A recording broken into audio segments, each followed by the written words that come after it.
여러분 반갑습니다. 여러분의 멘탈 전도사 천만쌤입니다. 어느새 또 아침이 돌아왔네요. 새벽 시간 한번 달려보도록 할까요? 오늘은 일요일이기 때문에 대부분 많은 분들이 꿈나라에서 좀 아직까지도 헤매고 있을 것 같아요. 늦게 일어나더라도 새벽 영상 꼭 시청하시고 출석 댓글 꼭 부탁드리겠습니다. 살다 보니까 이런 일들이 좀 있어요. 그 감정을 조절해야 할 때가 있어요. 감정 조절. 이게 잘 안 되는 것 같던데, 천만쌤도 감정 조절이 안 될 때가 참 답답할 때가 있어요. 잘해야겠죠. 이 잘하는 사람들은 6초의 법칙을 잘 지킨다고 합니다. 6초. 7초가 아니고 6초라고 하네요. 6초.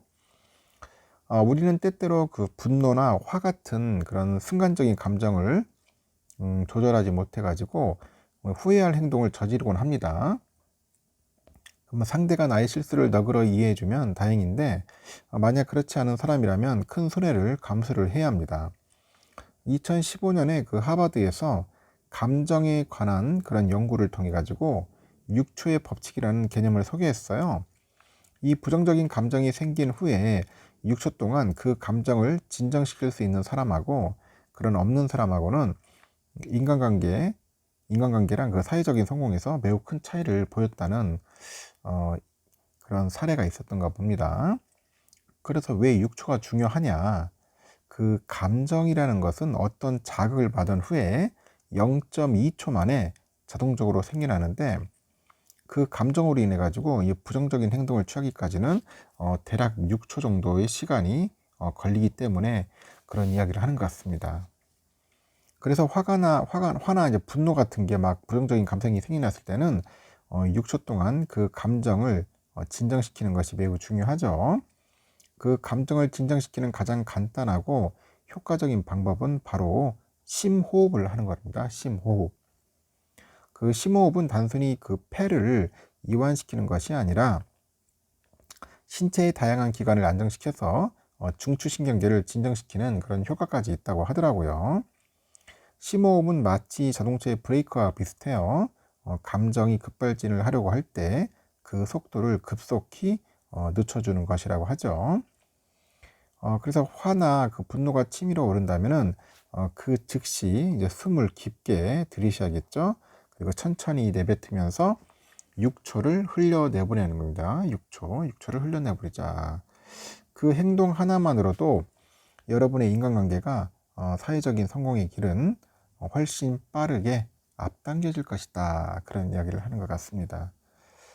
천만쌤이 이야기한 내용 잘 참고하셔서 한번 6초의 법칙을 꼭 실천해 보시기 바랍니다.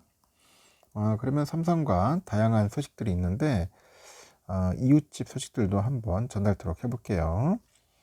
특히 이제 중국이 요즘 문제인데, 중국의 반도체 그 기업 중에 그 파운드리 업체가 있어요. SMIC라고 하죠. SMIC. SMIC 그 미국의 제재에도 불구하고 3분기 최대 실적을 기록을 했답니다. 특히 구형 제품을 중심으로 해서 중국 내 반도체 판매가 급증을 했다고 하네요. 급증. 로이터 통신에 따르니까 SMIC는 지난 3분기 매출이 전년 대비 34%나 증가한 21억 7천만 달러를 기록을 했습니다. 분기 기준 최대치인데 매출이 20억 달러를 넘은 것은 이번이 처음이라고 하네요. 3분기 순이익은 1억 4,880만 달러, 전년 대비 58.3%나 증가를 했다고 하죠. SMIC는 지난 1분기 매출 기준 대만 UMC를 제쳤습니다. 그래서 TSMC, 삼성에 이어서 세계 3위 이제 파운드리 기업에 오르기도 했죠. SMIC의 3분기 매출 증가는 중국 현지 가전제품용 그런 칩 같은 거를 이제 많이 팔았나 봐요. 하여튼 그 구형 반도체 수요가 늘었기 때문이라고 하는데, 실제로 3분기 SMIC 전체 매출 중에 중국 비중이 86.4%입니다. 지난해 3분기보다 늘었고, 그리고 반면에 미국과 유럽, 아시아 지역의 비중은 감소를 했어요. 내수 판매가 많았는 것 같아요. 내수 판매가 많았다. 로이터에서는 SMIC가 글로벌 고객사들한테 납품하는 대신에 중국 고객을 현재 늘리고 있네요. 미국의 제재 속에 그 화학 반도체랑 넥스칩이죠. 이런 다른 중국 반도체 기업들도 3분기 호실적을 좀 보였고, 이에 따라 가지고 재집권에 성공한 그 트럼프 이 당선인이 취임 후에 중국 반도체 산업에 대한 통제를 강화할 거라는 그런 관측이 있어요. 그래서 로이터 통신에 따르니까 최근에 그 마이클 맥콜 미국 하원 외무위원장이 미국 상무부에다 SMIC가 미국 수출 통제법을 위반하고 있다. 그래서 SMIC 시세를 조사하고 그 화의를 위해서 불법적으로 반도체를 생산하는지 여부를 규명해야 한다. 이렇게 촉구를 하는 것 같습니다. 하여튼 SMIC가 아주 무서운 속도로 현재 지금 치고 올라온다는 거 참고하셔야 할 것 같고요. 요즘 눈부신 AI 그 발전에는 지속 가능성이라는 그런 과제가 남아 있습니다. 특히 그 GPU죠. 이 GPU는 막대한 전력을 소모하는데 이 문제를 해결하려고 이제 차세대 반도체 개발이 한창이죠. 최근에 열린 SK AI 서밋 행사에서 최태원 회장은 저전력 반도체를 소형 모듈 원전과 함께 AI 산업의 탄소 중립과 에너지 문제 해결 수단으로 강조를 한 거예요. 이 저전력 반도체는 기계 단위에서 그 작동하는 온디바이스 AI 성능 향상에 상당히 필수적이라고 합니다. 현행 반도체의 성능을 높이더라도 그 전력 소비를 줄이지 않으면은 배터리 사용 시간이 급격히 줄어들기 때문이겠죠. 이처럼 그 GPU는 그 CPU에 비해서 AI 연산에 쓰이는 병렬 연산에 상당한 강점이 있어요. 병렬 쪽에 강점이 있고 그 AI용으로 개발된 것은 아닌데 이에 병렬 연산 강점은 유지하면서도 AI 그 인공신경망에 특화된 그 신경망 처리 장치가 등장을 했죠. 에너지 효율과 그 빠른 처리가 가능한 그 MPU는 상용화됐지만 아직 대규모 학습이나 범용성 측면에서는 GPU에 뒤처져 있는 상태인데 아직 추가적인 기술 개발이 필요한 동시에 그 GPU하고 유사한 수준의 규모의 그런 경제를 통한 가격 경쟁력 확보도 남은 과제입니다. 이 메모리랑 연상장치를 그 합쳐가지고 저전력을 구현하려는 시도도 있고요. 프로세싱인 메모리 반도체인데 기존의 컴퓨터 시스템은 그 CPU나 GPU, 메모리 사이에서 데이터가 이제 전기 신호 형태로 오가는 겁니다. 그런데 PIM 반도체는 PIM 이거는 데이터 이동을 최소화해가지고 전력 소모를 줄이고요. 아울러서 메모리랑 연산장치 간의 병목을 줄입니다. 효과적인 병렬 처리 설계로 인해 가지고 효율적인 연산과 에너지 소모량 이런 감소가 가능하다는 거죠. PIM 그래서 굉장히 중요한 것 같아요. PIM 이 PIM 반도체 개발에 축적된 메모리 반도체 기술력을 활용할 수 있기 때문에 정부뿐 아니라 삼성전자, 하이닉스 등 기업들도 아주 적극적으로 기술 개발에 투자 중이라는 거죠.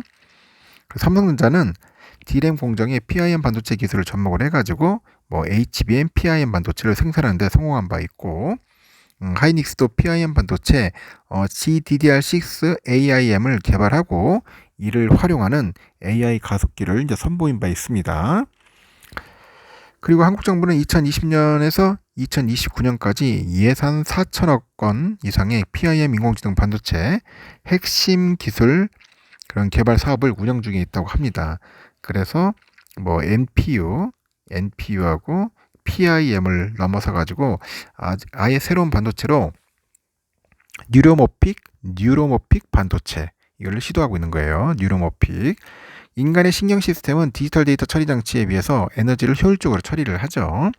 이에 영감받은 뉴로모픽 반도체는 인간의 신경과 그 신호 처리 방식을 전자 회로로 이제 구현해 가지고 만들어내는 거죠. 아직은 그 연구 단계라서 상용화는 되지 않았는데 IBM과 인텔 같은 미국 기업과 유럽 연합, 중국, 일본 등 이런 주요국에서 연구가 활발히 이루어지고 있어요. 그리고 반도체뿐 아니라 시스템 그런 활용 사례가 현재 속속 증가하고 있더라 그런 이야기를 합니다. 한국에서도 그 한국과학기술원 카이스트라고 하죠. 카이스트나 서울대학교, 삼성전자 등에서 연구가 좀 이루어지고 있고 이런 카이스트의 유희준 교수 연구팀이 5월에 뉴모픽 반도체로 GPT-2를 구동하는 데 성공을 했고요. 연구팀에 따르니까 GPU 시스템 엔비디아 A100의 625분의 1 수준의 전력만 소모했다고 합니다. 엄청나네요. 보니까 전력 소모가 상당히 작다는 거겠죠. 그래서 하여튼 뭐 반도체도 요즘은 새로운 반도체가 많이 나옵니다. 그래서 저도 이제 뭐 HBM 요즘 뜨고 있죠.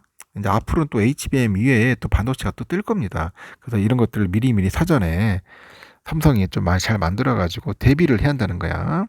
예전에 HBM이 나올 줄을 만들었지만 HBM이 이렇게 뜰 줄 생각이나 했겠어요. 어? 그냥 무시했잖아. HBM을 삼성에서 만들긴 만들었었는데 과연 이거 팔리겠어 하면서 무시하는 바람에 결국은 이꼬라지 된 겁니다. 그래서 앞으로는 HBM을 능가하는 반도체들이 또 나올 거라고 이제 그런 반도체를 사전에 미리 잘 만들어 놓고 대비를 해야 한다는 거야. 그렇지 않으면은 또 박살 나는 겁니다. 어? 기업의 실적도 박살 나는 거고 주가도 엉망되는 겁니다. 두 번 다시 똑같은 실수를 안 했으면 좋겠죠. 뭐 잘할 것 같아요. 저는 그렇게 봅니다. 이렇게 큰 한번 실패를 겪어보고 고난을 겪어보면은 삼성에서도 이제 뼈저리게 느끼겠죠. 저는 그렇게 잘할 거라고 믿고 한번 제 자신 스스로 희망회로를 돌리도록 하겠습니다.